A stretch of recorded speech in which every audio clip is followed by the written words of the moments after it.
all these fish rather than the rods. So I do believe that we must, there is a trend happening in the philanthropy world that I really encourage. Venture philanthropy is investment, is about investing, and then you got to think through. You got to develop a non-for-profit and make it focus and understand, define clear goals, seek those partnerships that Mayor Booker talked about, and looking for those. How do you really make a difference? How do you scale? How do you get the municipality involved? And that is the role of venture philanthropy, business-oriented people that get really involved. The social return on investment is what we seek, and that has to be expanded. That we have a shortage of. Sometimes we have too much of the rest. What role is there for smaller donors to work with their municipal governments? To partner.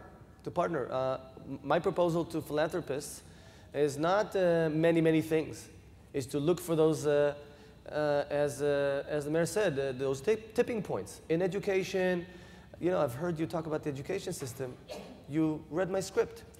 That's exactly what we're doing in Jerusalem. We're staff giving your notes. Yes, I know. It's about expanding successes. That's how the business world works. Business-oriented entrepreneurs think of how can we become better than others? Let's look at the market. Let's see what works. And how can we be better, or how can we expand successes? That's exactly the kind of thinking that we all share in our business life. And we must bring that to make a better return. So the smaller philanthropists have to partner with the large organizations. You don't have to invent your own new wheels every day. You have to focus on things that work and make a difference. So when talking about expanding schools, successful schools in Jerusalem, there are the large opportunities, that's the big fish, and there are smaller opportunities in the same exact area that make a difference. So there's room for smaller and larger philanthropists as long as we focus together on things that make a difference and not go sporadic. Mayor Booker, would you like to comment on that?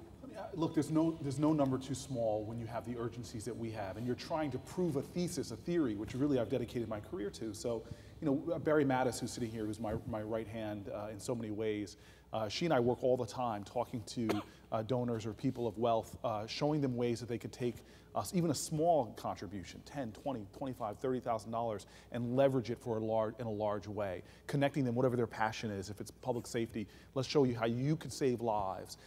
It's just a matter of being creative and entering into a creative partnership with people in municipal government.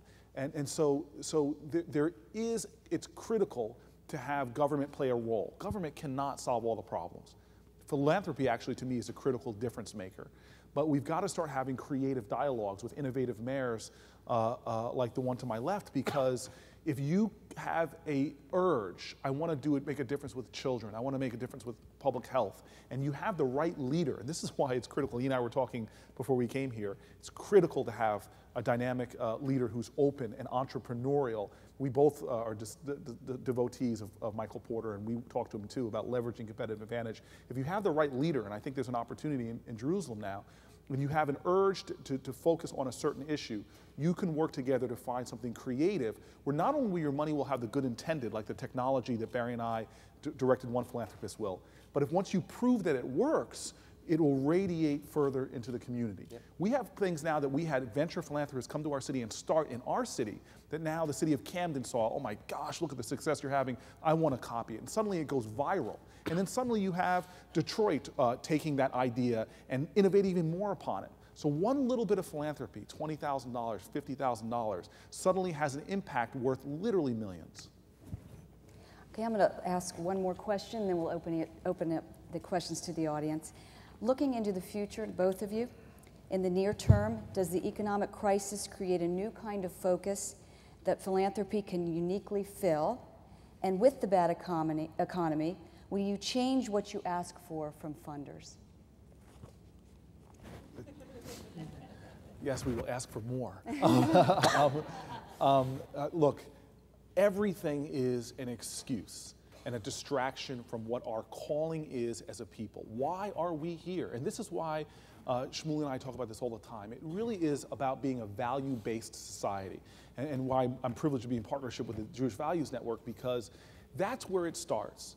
Whatever the challenge or the crisis, I know from my culture and my community, my family didn't make excuses. My ancestors didn't make excuses. There was work to do. The building was on fire. We had to figure out a way to put it out. So you have people like Booker T. Washington starting schools where he has the students themselves building the bricks and stacking them. There's always got to be a way. And frankly, in the black community in the United States, wasn't really relying on government to solve its problems. It was finding a way as a community, working in tangent with white folks and Jewish folks to make powerful, dramatic things happen. Yes, we are in the worst financial crisis of my lifetime, but if we're going to obsess about that and not focus on using our moral imagination about what we can do, then we've surrendered to challenges less large than our ancestors did.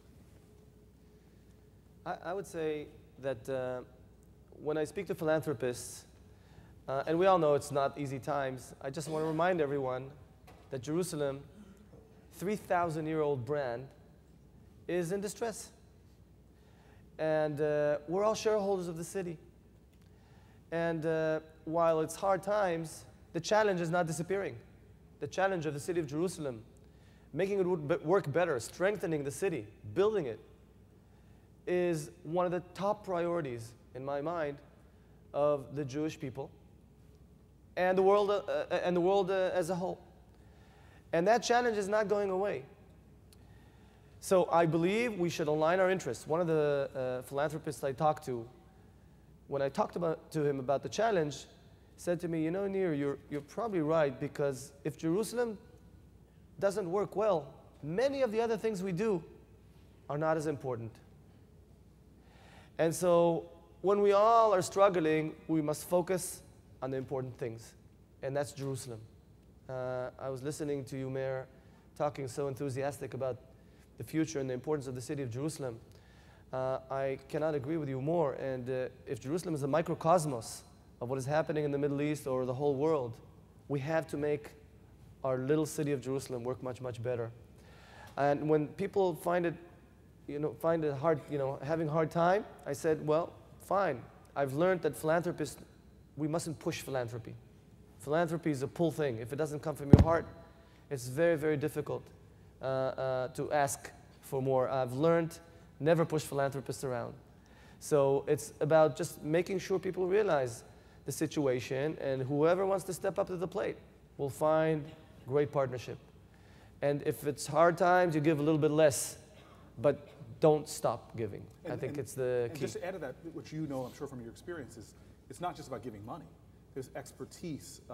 People here are successful business folks. A lot of nonprofits that are running, they not only need somebody to give them money, they really need people to help them know how to run a business and create better systems of accountability. And you exhibit that not with your words, but with your life and what you've done by getting involved with your business expertise, not only in nonprofits, but also in government.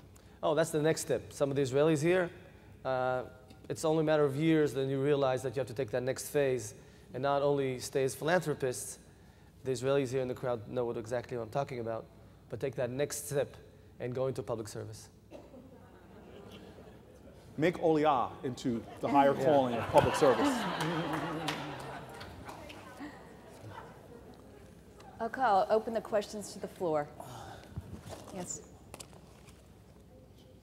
Hi, I'm Mary Ann Stein with the Mariah Fund and with the I'm Mary Ann Stein with the Mariah Fund. The Mariah Fund? The Mariah Fund. Is that Mariah Carey's foundation? No. Or, no? I think maybe your biblical education will remind you that there is the mountain of Moriah, Absolutely. which is one of the more disputed pieces of real estate in the world, I believe. Which actually brings me to my question. But by the way, I have to compliment you, Rabbi Booker.